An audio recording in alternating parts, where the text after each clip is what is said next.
God bless you. We are so excited that you visited us today. Listen, we believe that it was God's divine hand that led you to be viewing this video right now. So listen, this is what we know. There's a word from God for you right here, right now. So open your heart, open your mind, open your heart, and let's hear the word from the Lord. Come on, let's go in the sanctuary. This week, we're continuing the series of sermons we've been preaching and teaching under the general rubric of reset. Listen, I want to share these words with you from Dr. Maya Angelou.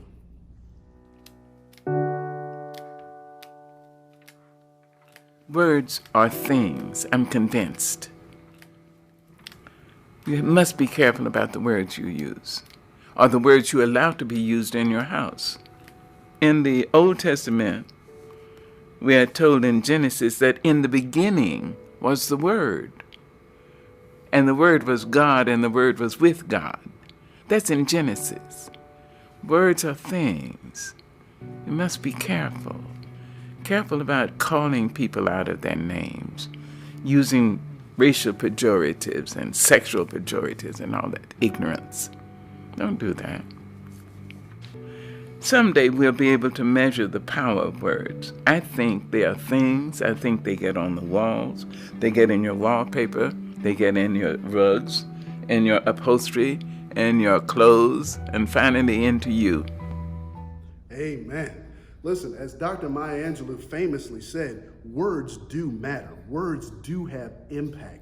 Words do make a difference. And I want you to know, as we continue this series called Reset, and we're talking about resetting your words today, that you've got to remember that words do matter. Words do have an impact. Now, Dr. Angelou, in her quote, she confused the Old Testament with the New Testament, because the Bible does say in the book of John, which is in the New Testament, that in the beginning there was the Word, and the Word was God, and the Word was with God, and the Word was made flesh, and the Word came to dwell among us. But that not being an issue is really the truth, because if it's in the Bible, the Old and New Testaments converse with one another. But I want you to understand that words matter that much. I'm going to show you how much words matter. Oftentimes when we're dealing with little children as they're learning language and they're learning how to speak and learning how to express themselves, what do we often say to them? Use your words. I find myself, and my wife finds herself, telling our son Ryan all the time, buddy, you've got to use your words, because he will get frustrated. He'll want stuff. And like many of us, when he's frustrated, he comes at a loss for words and starts acting out. And we try to remind him over and over again, buddy, you've got to use your words. And I want to tell all of you today, we're adults, but we've got to learn to use our words and use them carefully. Because if we're completely honest, many of us, all of us, have said things that we regret. Many of us, all of us, have been too loose with our words from time to time. And here's the problem. When you're loose with your words, you will begin to set things in motion and set places in motion and set words in motion that you may not mean, but you will be responsible for. So sometimes you're just going to have to reset your words. As we know, to reset means to set again or to set differently. And I want you to know, sometimes you're going to have to reset your words, because words will either build up or tear down. We all remember how they used to say, sticks and stones will break my bones, but words will never hurt me. That's simply not true. There is power in words. With our words, we create worlds. With our words, we build up or we tear down. What you say to your spouse matters. What you say to your family matters.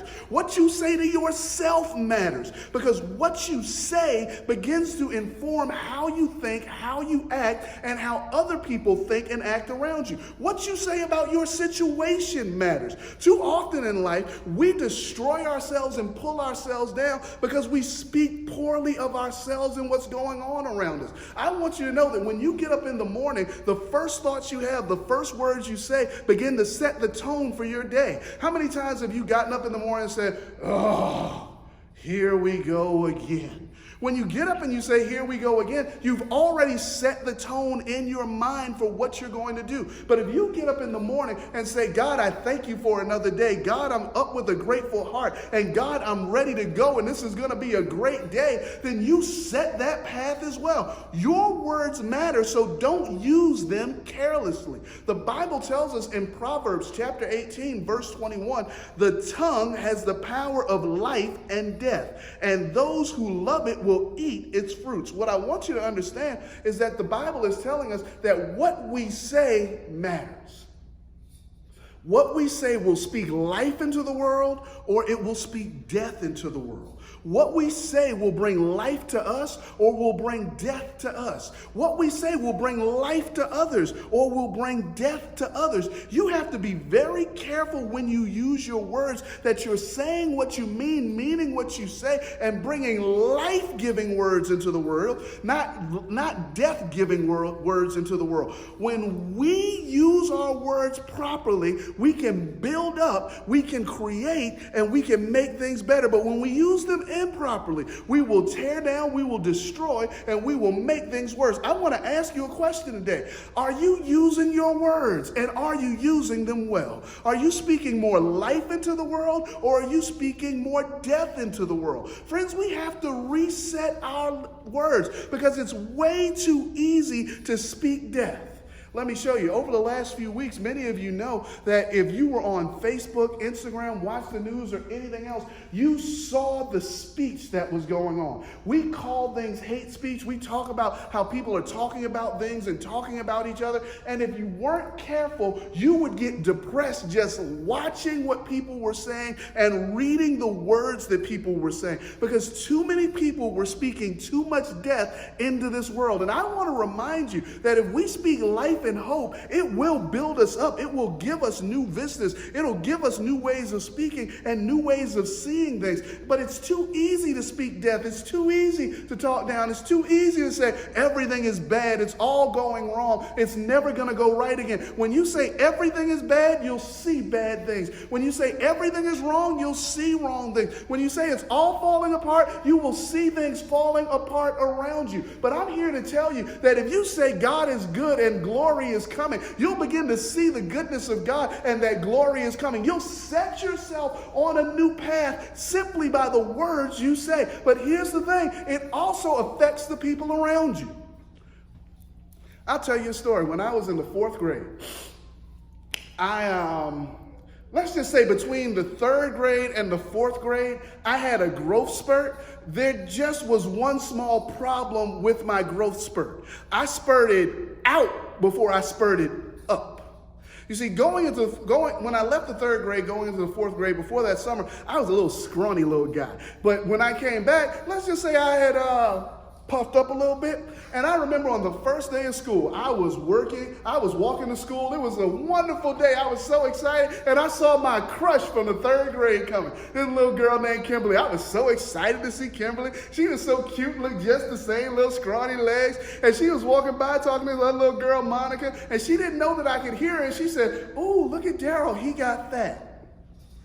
Ruined my first day of school because of something Kimberly said about me. If sticks and stones can break your bones, but words won't hurt you, then I shouldn't have been hurt that day. I shouldn't have been walking around depressed that day. But my crush had said, "Ew, he got fat." Let me ask you a question. How many "ew has he got fats" have you put out into the world? How many times have you said something about somebody carelessly? You didn't mean anything by it. You didn't mean to hurt their feelings. Kimberly didn't mean to hurt my feelings, but she did because her words hurt. I want you to understand, we have to be careful with what we say and careful about how we say it, because we don't want to tear people down. We want to build people up. I want to talk to my married folk for a second. Listen, what you say to your spouse matters, and what you say about your spouse matters. If you speak well of your spouse, I promise you your marriage will get better. But if you speak poorly about your spouse, I promise you that you will be living a Nightmare on Elm Street instead of Little House on the Prairie. There are times in life when you have to speak the truth, but you speak the truth in love. But more often than not, you always should be speaking well of your spouse. You need to be telling your wife how fine she is, even when her hair ain't done. You need to be telling your husband how big and strong he is, even if all he's lifting is a fork from the plate to his mouth. Because when you build him up, when you build her up, you build each other up, and you create a home environment of love, respect, and joy. By contrast, you know what happens if you're always talking messy to one another, because you know folk that are messy. You know, you'll say, "I was just playing," but playing leads to fights. Playing leads to folks sleeping on the couch. Or, married folk know this real well. Playing will lead to you sleeping on that little corner of the bed right where the ridge is, because you know that when y'all are upset and you ain't trying, don't touch me. You will learn to sleep perfectly still on that little corner just to be away from each other. And all of that typically starts from words. Your words matter. But the problem is we don't think before we speak. I want to tell you right now, don't talk so fast. You need to use your words, but you need to use them well. And you need to think before you speak. American radio host Bernard Metzler, who used to host the show What's Your Problem, which was one of the original call-in shows in the country where people would call in to ask for advice. They would call him about financial advice, political advice, all sorts of things. This is what he famously said. Before you speak, ask yourself if what you are going to say is true, is kind, is necessary, or is helpful. If the answer is no, maybe what you're about to say should be left unsaid. In short, you need to think before you speak. Let me show you what it looks like if you think before you speak. I want to use Metzler's and expand a little bit. Think before you speak. Is it true? Is it helpful? Is it inspirational? Is it necessary? Is it kind? Think before you speak. Do you know what you're about to say is true? Too many times we fall unintentionally into gossip. We say stuff that we think is true, but we don't know if it's true. And I want to let you know, just because you heard it from somebody doesn't mean it's true. Just because you read it on the internet doesn't mean it's true. Just because everybody is saying it doesn't mean it's true. If you don't know for a fact that it's true, maybe you should think before you say it. Is it helpful? Sometimes something is true, but it ain't helpful. When Kimberly said, ew, he got fat, it was true, but it wasn't helpful. Sometimes you have to ask yourself, am I making things better by what I'm about to say, or will I make things worse with what I'm about to say? If it's not going to make things better, if it's not going to help the people who are hearing it, if it's not going to help you, if it's not going to bring something good, maybe it shouldn't be said. Is it inspirational? Will it build someone up? Or will it tear someone down? Remember, if the power of life and death is in the tongue, life inspires, death destroys. So before you say it, no matter how you feel, because you know how we get, I just feel I need to get this off my chest. Here's the problem with getting it off your chest. You're pouring it on somebody else. Let me ask you, how does it feel when somebody pours something on you? Is it inspirational? Is it necessary? Because you know what? It could be true, it could be helpful, it could be inspirational, but it don't have to be necessary. In other words, sometimes just shut up. Just leave it be. Sometimes the art of being wise with your words is not using your words, but holding your words. You don't have to say everything you think. You don't have to tweet everything you think. You don't have to put everything on Facebook that you think. Sometimes it's just not necessary. Everything doesn't have to be said. And last but not least, is it kind? Does it bring mercy, compassion, and healing? Listen, there's a whole lot of mess in the world. There's a whole bunch of problems in the world. What we need in the world is a little more kindness. What we need in the world is a little more compassion for one another, a little more empathy for one another. Listen, you don't have to agree with everybody, but you can be kind to anybody. And sometimes we have to remember, as believers, we are still called to love and pray for our enemies. And sometimes we've turned people into enemies, not because they were enemies, but because we disagreed about something. I want to encourage you today, use kindness in your words. If you think before you speak, you'll know that it's true, it's helpful, it's inspirational, it's necessary, and it's kind. And if that's too much for you to remember, just remember what the Bible tells us in Psalm chapter 19, verse 14. Let the words of my mouth and the meditations of my heart be acceptable in your sight, O Lord, my strength and my redeemer. What if before you talked, you asked yourself, is what I'm about to say acceptable in the sight of God? Because too many times, can we be honest? We talk like God is not listening. We act as if God does not see. But God is listening to everything that we say. He's hearing every word that comes out of our mouths. You got to remember, if you think beforehand and say, Lord, is what I'm about to say acceptable in your sight? It'll change. It'll reset what you say. Resetting your words often means resetting your heart. Remember, the Bible tells us in Proverbs chapter 4, verse 23, above all else, guard your heart, for everything you do flows from it. Here's the thing, everything you speak flows from it. Bad hearts often equal bad words.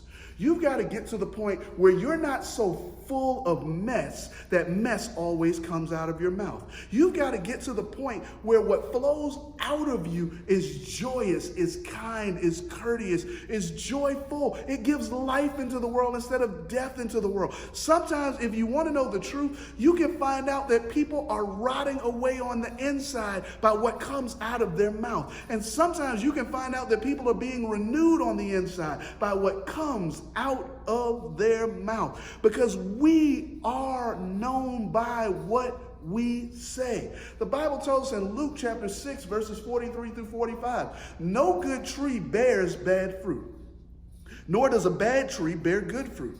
Each tree is recognized by its own fruit. Hear what Jesus is saying. You're not recognized by the fruit around you, but by the fruit that you bear.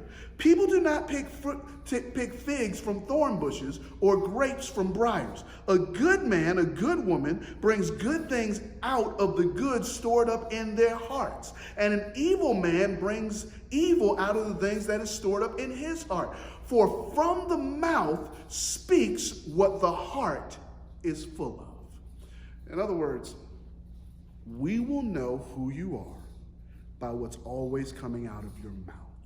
Now, that's what I want you to understand. Everybody has bad days. Nobody's perfect. Nobody's going to get speech right every time. People are going to say things that they didn't mean, say things that they wish they hadn't said, because nobody is completely pure in heart. But here's the problem. When you know somebody who's always nasty, when you know somebody who never has a kind word to say, when you know somebody who's raging all the time and rage tweeting all the time, they can't convince you they're a good person, because what's in them is coming out of them. Don't be them. You got to fill yourself by resetting your heart with the goodness of God. Make sure your heart is right before you speak, or you will have to deal with what you said. I'm going to be honest with you, there have been times that I regretted what I said because my heart wasn't right at the time. All of us have times when we speak before we think. All of us have times when there's something wrong on the inside and we just let it blurt out. We often call it what? Getting it off our chest. You're not getting it off your chest, you're trying to get it out of you. But here's the thing. Just because it's in you doesn't mean you have to pour it out on somebody else. Many times in life, we need to reset our hearts before we open our mouths. Because if you reset your heart before you open your mouth, you will say things differently. You can be dealing with somebody that you have aught with. You can be dealing with somebody that you're not getting along with. But if you look at them and remember that they are a child of God, if you look at them and remember that they are God's creation just like you are God's creation, if you look at them and realize that's somebody's son, that's somebody's daughter, that's somebody that somebody loves, you won't talk to them crazy. But let me help you out. Sometimes you need to reset your heart before you talk to yourself. Our self-talk matters too. Because if you want to know the truth, you talk to you more than anybody else does. You talk to you and tell yourself whether you think you're good enough, whether you think you're smart, or whether you think you're dumb, whether you think you're worthy, or whether you think you're worthless, whether you think that God has a plan for you, or whether you think that your life is over. You've got to reset your heart towards you so that you don't talk to yourself crazy. I want you to understand, talking to yourself crazy will drive you down crazy places. It'll move you into crazy spaces, and it'll have you doing crazy things. So reset your heart so that you can reset your words before you talk to anybody or talk to yourself, because I want you to know your words matter to God. God is listening and cares about what you say. I'm going to prove it to you. The gospel according to Matthew chapter 12, verses 33 through 37 say the following. Make a tree good and its fruit will be good, or make a tree bad and its fruits will be bad. For a tree is recognized by its fruit. This is what Jesus says, you brood of vipers, how can you who are evil say anything good? For the mouth speaks what the heart is full of. A good man brings good things out of the good that is stored up in him, and an evil man brings evil things out of the evil that is stored up in him. But I will tell you that everyone will have to give account on the day of judgment for every empty word they have spoken. For by your words you will be acquitted, and by your words you will be condemned. God is keeping account of everything that we say, and we will have to give account for it. This is what I want you to realize. When Jesus tells them every idle word, that means when you talking crazy, God is listening, and God is going to ask you one day, what did you mean by that? And here's the question you've got to ask yourself. What did I mean by that?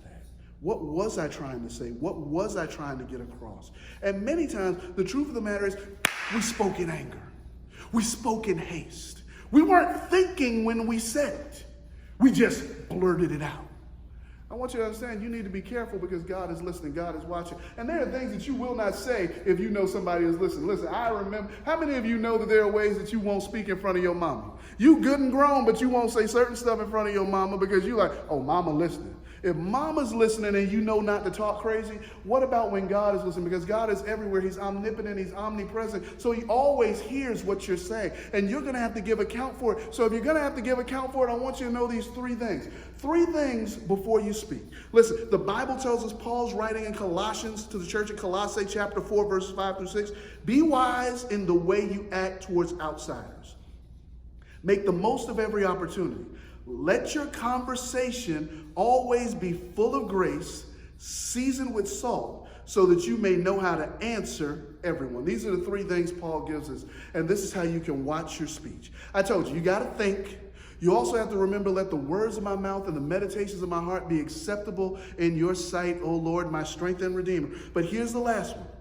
Your speech should be full of grace, seasoned with salt, and always appropriate. Listen, full of grace. Grace is the winning quality that invites others into a favorable reaction. It's attractive towards others, not repulsive towards others. Grace is life-giving. Grace is when we speak well of each other, speak well of ourselves, and speak well to each other and well to ourselves. And the Bible commends us to do that for people we know and people we don't know. You never know when your interaction with somebody may be the difference in their day. And if you speak to them full of grace, you're giving them the favorable reaction that's attractive and builds them up, not repulses them. It's got to be full of grace, but secondly, it's got to be seasoned with salt. Understand, in biblical times, salt was an expensive mineral because salt did two things. It gave flavor and it also preserved things. When you had salt, it made your meat last longer and it made your meat taste better. So when they had salt, they didn't throw salt around all willy-nilly. It was used to keep things good and make things better. Your speech should be full of salt. It should keep things good and make things better. And if you're honest with yourself, too many times we have not spoken with salt. And you've got to get to the point where every time you talk, you want to make things good and keep things better. And last but not least, it's got to always be appropriate. Don't talk crazy to people because you think you're better than them. There is nothing that bothers me more than being in a restaurant and somebody talking crazy to the staff. Because the reason we do that is because we put ourselves on a perch and we're looking down on somebody because of their position. This is what I want you to know. Your positions may switch one day. And empathy tells you, I could be that person. And just because they're waiting on you, serving you your food, well, back when we could go to restaurants, doesn't make you better than them. We're all children in God's sight. So we have to always be appropriate. The Bible tells us to esteem others as better than ourselves. So be appropriate in all of your talk. In other words, be full of grace, seasoned with salt, and always appropriate, able to talk to all people in all ways at all times and bring life into them. My brother and my sister, it's time to reset our words. Use your words well. Use your words wisely, but also remember the power of life and death is in the tongue. So as you go through the world, as you go through your day, when you're on the internet, when you're on Twitter, when you're on Facebook, when you're on social media, when you're talking to people, speak life and not death. Because the power of life and death are in your words. So right now, reset your words. Hey, I hope that sermon enlivened your mind, opened your heart, and moved you closer to God. If the sermon had an impact on you, why don't you consider the following? Try becoming a part of the St. Paul family. We'd love to have you. To be a part of our family, just join us here every week and watch our broadcast.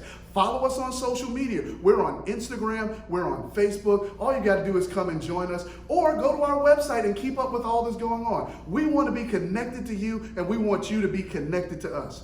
Also, share this word. All you got to do, copy the link, send it to friends, send it to family, post it on your social media. We want to do the kingdom business of spreading the word of God as far and wide as we can, and you can help us with that. Also, would you consider supporting the St. Paul Ministries? We'd love to have your support. It doesn't matter how much you give. You can give a lot, you can give a little, whatever the Lord leads your heart to, because we're just trying to spread the word of God so that people can get closer to God and have the lives that he intended. If you want to support our ministry, just go to www.stpauloxonhill.org and press the Give tab. Listen, we love you. We're glad you were here. And now it's time for the Williams Weekly Challenge. The Word of God encourages us to not only be hearers of the Word, but also doers of the Word. This week for the Williams Weekly Challenge, I want to challenge you to reset your words. Have you ever listened to yourself talk? Are you speaking life into your life, or are you speaking death into your life? When people talk to you, are you lifting them up, or are you tearing them down? At the end of the day, we always have to remember the power of life and death is in the tongue. So this week, pay real close attention to what you're saying every time you say it, what you're saying to yourself and what you're saying to others, because you're either giving life or you're sowing death. So for this week, for the Williams Weekly Challenge, I want to challenge you. Watch what you say and reset your words. God bless you. We love you, and we'll see you next time.